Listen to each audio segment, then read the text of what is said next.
This video is made on January 23rd, 2020. It's Thursday, midday. I've just felt a need to record some of my feelings about what's going on in the world, how I see it. I think a lot of people are upset, and with good reason. I mean, there's reason to be upset. But I want to say that I believe wholeheartedly that Earth is a very strong planet. It's a very strong and vibrant planet, and she has amazing female or creative energy. So I think that she will survive and flourish again. You can see this in places like Chernobyl and Fukushima, however that's said.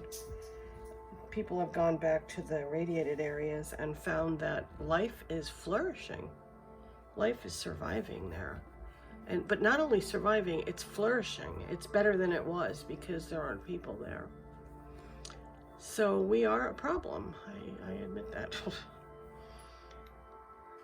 Because Earth is so strong and so vibrant and so creative, she volunteers to be a training ground for our souls, our neophyte souls, the young souls that are on this planet. Even though some of us feel we are old souls, in the scheme of things, we're not old at all. We're young, because the universe is way, way older than this planet. And it's been around forever. I mean, forever is a very long time. So we are new souls. Some of us are, of course, older souls than others, and we come here at different points through our reincarnations and our successes, our successful reincarnations. You know, we have lifetimes that are successful, and we get to come back a little bit further along. But I don't think very many of us are at the point where we can leave this place, because we've got a long way to go. There are certain souls, I think, who get to leave. There are people who have come here and were more advanced, way more advanced, and maybe came from other realms to help us. But in the scheme of things, our souls are quite young.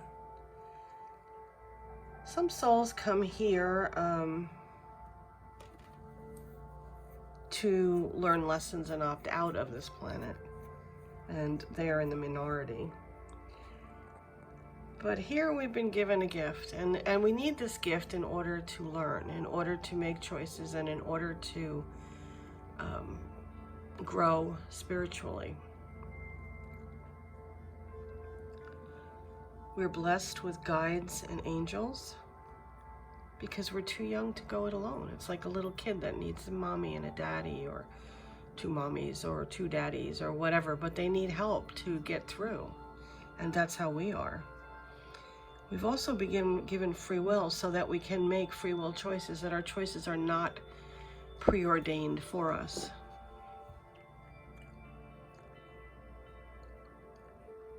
So some of these beings and helpers come to help us on our path. Some of us are brand new souls. Some are old Earth souls. There are probably many that are from other planets and other levels of existence.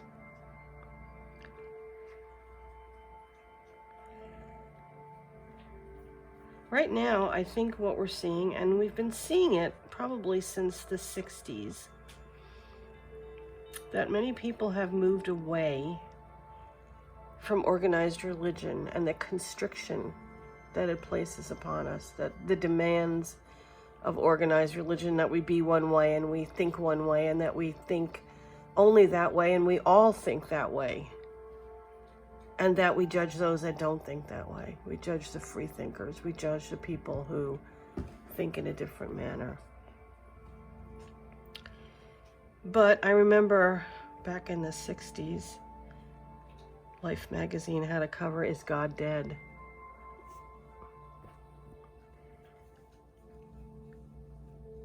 Because people were moving away from God. People are moving away from organized religion. People are definitely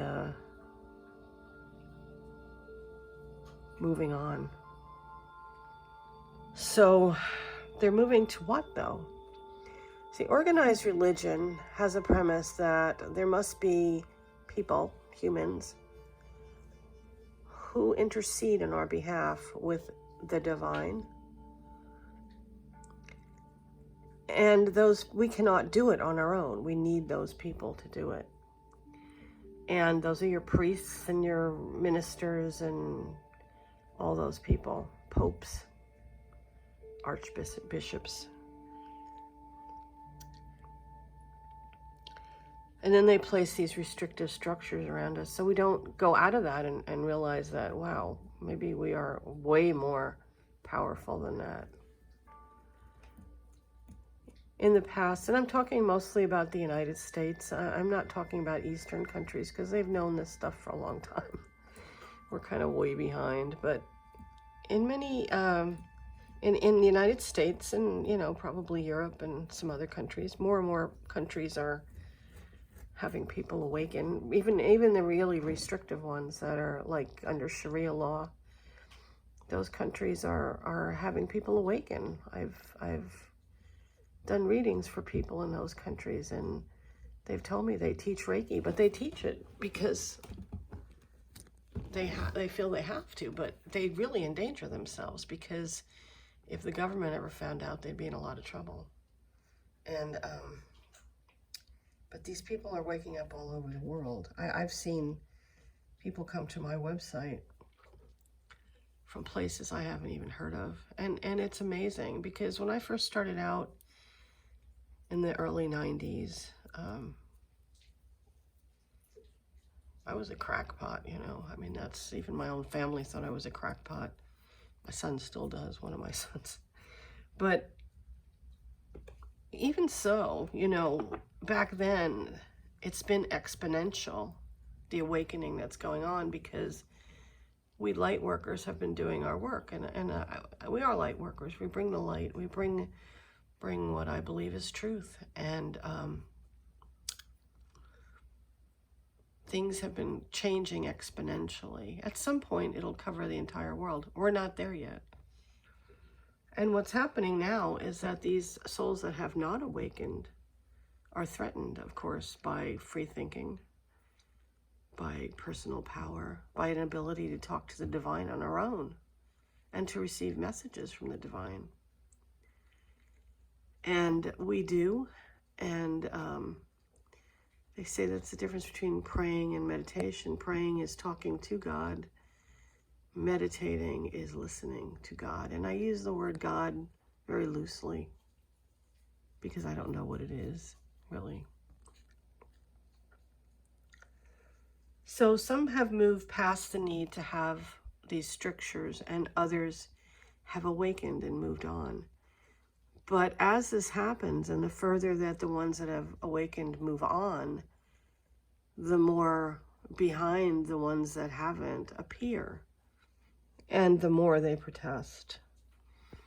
It's like the little kid that gets taken to kindergarten or nursery school for the first time, and he's screaming and crying and holding on to his mother's leg and won't go, and that's what these souls are. They're just holding on, and they don't want to go. They're afraid. They don't know what it is, what to do with their power.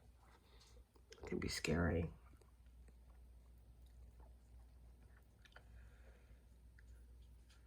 And how do we awaken? How does this happen? Well, sometimes it's trauma. We have some terrible trauma. We are sick. We have some horrible disease.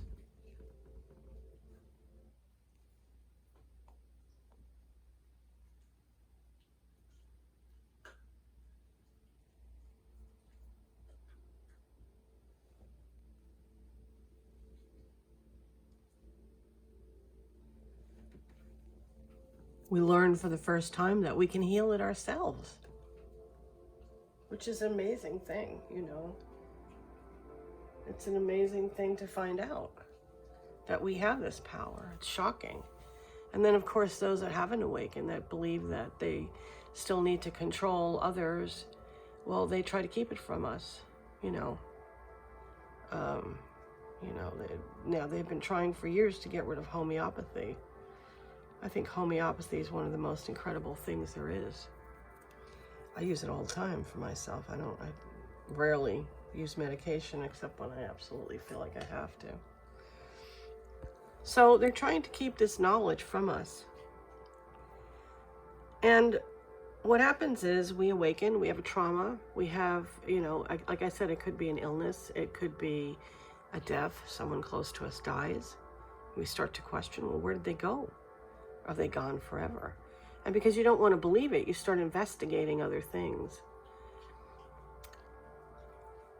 And you investigate other realities. And you move forward and you awaken. This trauma awakens us. Could be divorce, losing a relationship. And then the universe taunts us with what my teacher used to call bells and whistles. And those are all when you first see your aura, or when you first hear an angel speak, or first talk to your guide, or, you know, all the synchronicities that happen. These are the bells and whistles that the universe sends us so that we can awaken, and also so that we can trust what we learn.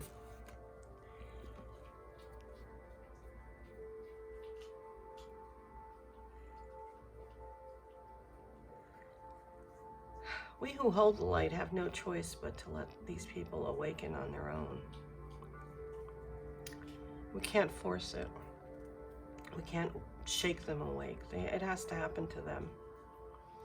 And it may happen through trauma. I think, perhaps because I'm a Reiki healer, I don't know, but I think that a lot of people come to it from illness, because illness, you know, you're given a death sentence, and so many people learn that, you know, it's not necessarily a death sentence.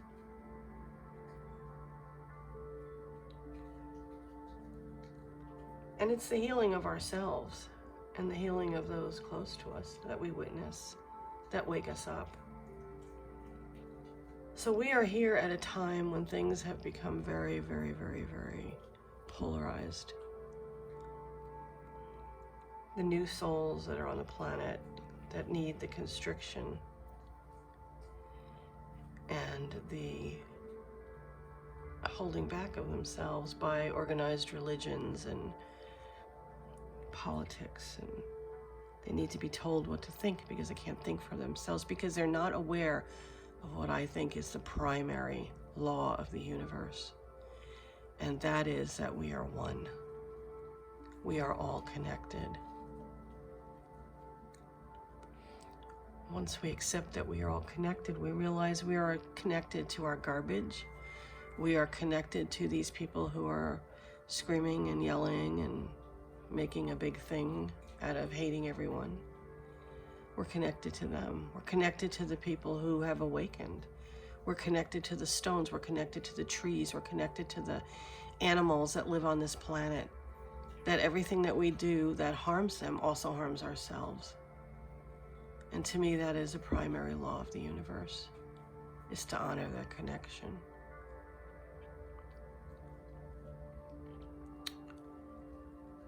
So I'm just going to leave you with that thought. That's what I think is happening. More and more people are moving away from judgment. But the further they move away, the more the others are going to protest. Just think of that little kid at nursery school holding on to mama's leg and screaming, I don't want to go, I don't want to learn, I don't want to grow up. That's what they are. Try to keep holding the light. Try to keep being positive. It's so hard, I know. Because this really has to happen. We just couldn't go on status quo forever and ever. So I want to leave you to ponder that, and at some point I will post more of my thoughts. And wish everybody a great day. Hope to see everybody soon. I've been kind of out of it for a while with whatever creeping crud is going on. So let me know if you have any feedback. Please give. Thanks.